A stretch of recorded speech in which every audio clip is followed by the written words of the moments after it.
প্রেম করে সংসার শুরু করেছিলেন স্নিগ্ধা। স্বপ্ন দেখেছিলেন সুখের একটি জীবনের, কিন্তু সেই স্বপ্নই পরিণত হলো দুঃস্বপ্নে।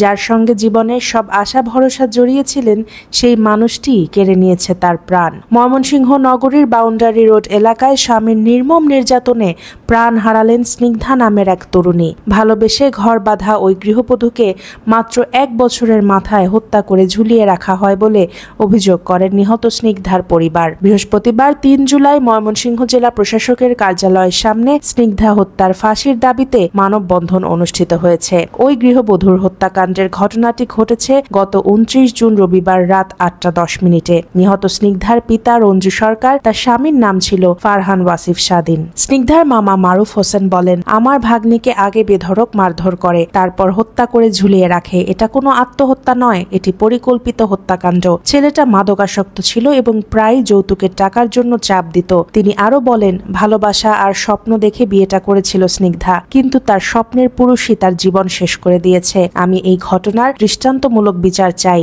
যেন আর কোনো মেয়ের জীবন এমন ভাবে নষ্ট না হয়। এই ঘটনায় এলাকা জুড়ে শোকের ছায়া নেমে এসেছে। স্নিগ্ধার স্বজনদের আহাজারিতে ভারী হয়ে উঠেছে পুরো পরিবেশ। তারা বলছেন, আর কোনো মেয়ের জীবনে যেন এমন শখের পুরুষ না আসে যে মিথ্যা ভালোবাসা আর স্বপ্ন দেখিয়ে একসময় জীবনটাই ছিনিয়ে নেয়। স্বজনরা ঘাতক ফারহান ওয়াসিফ স্বাধীনের দৃষ্টান্তমূলক শাস্তি ও দ্রুত বিচারের দাবিতে ডিসি অফিসের সামনে মানববন্ধন করেন। মানববন্ধনে বক্তারা বলছেন, পুলিশ এখনো কোনো মামলা নেয়নি, দ্রুত মামলা নেওয়ার দাবি পরিবার ও এলাকাবাসীর। নিহত স্নিগ্ধার মা গণমাধ্যমকে জানান, থানায় অপমৃত্যুর মামলা হয়েছে, কিন্তু পুলিশ হত্যা মামলা নেয়নি এখনো। এসব বিষয়ে ময়মনসিংহের কোতোয়ালি মডেল থানার অফিসার ইনচার্জ মোহাম্মদ শিবিরুল ইসলামকে ফোন দিলে তিনি তা ধরেননি। গণমাধ্যমের পরিচয়ে খুদে বার্তা পাঠালেও কোনো সাড়া মেলেনি। স্নিগ্ধার হত্যাকাণ্ডকে আত্মহত্যা বলে চালিয়ে দেয়াতে ফুঁসে উঠেছে স্নিগ্ধার পরিবার ও বন্ধুমহল।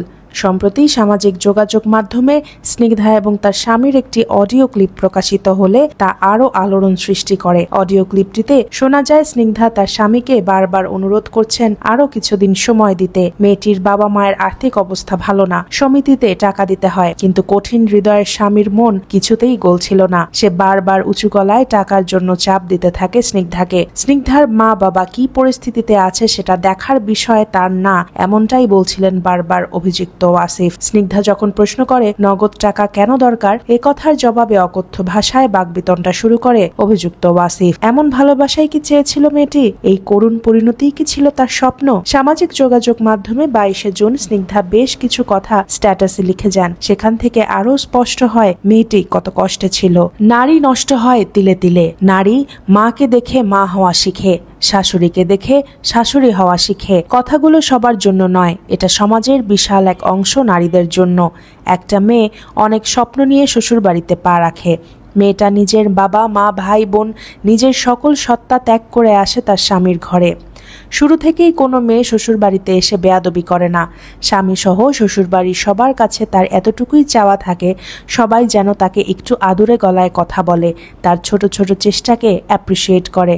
আর এই আশায় সে নিজেকে উজাড় করে সকলের জন্য খাবার বানায়, ঘর সাজায়, উৎসব পার্বণে নিজের পরিবার ছেড়ে তাদের সাথে সময় কাটায়।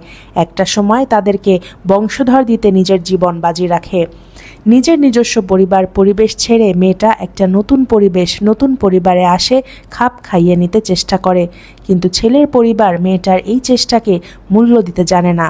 বেশিরভাগ পরিবার শুরু থেকেই বাড়ির বউটাকে ডমিনেট করতে শুরু করে।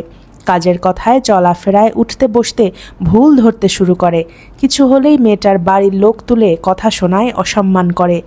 1 দিন 2 দিন 3 দিন মেয়েটা ভাবে হয়তো তারই ভুল, কিন্তু ধীরে ধীরে মেয়েটাও বুঝে যায় আসলে তার ভুল থাকুক বা না থাকুক, তাকে দাবিয়ে রাখার এটা একটা কৌশল। একটা সময় এই কৌশল মেয়েটাও শিখে যায়। সে তার সকল চেষ্টা শেষ করে দেয়। শুরু করে প্রতিদ্বন্দ্বিতা। নীরবে আর কতই সহ্য করবে? শুরু করে প্রতি উত্তর। মেয়েটাও একসময় শ্বশুর বাড়িতে প্রতিবাদী কণ্ঠে কথা বলা শুরু করে। আর যেদিনে সে মেয়েটা তার সরল মন ছেড়ে কঠিন হয়ে যায়, সেই দিন ওই মানুষগুলোই তাকে বেয়াদবের আখ্যা দেয়। আর কিছু ক্ষেত্রে মাঝে ভুক্তভোগী হয় ওই পরিবারের নিজের ছেলে। সে না পারে পরিবারকে ভুল বলতে, না পারে নিজের স্ত্রীর ভুল ধরতে। ফলাফল ছেলেটার বিবাহিত জীবন নষ্ট হয়।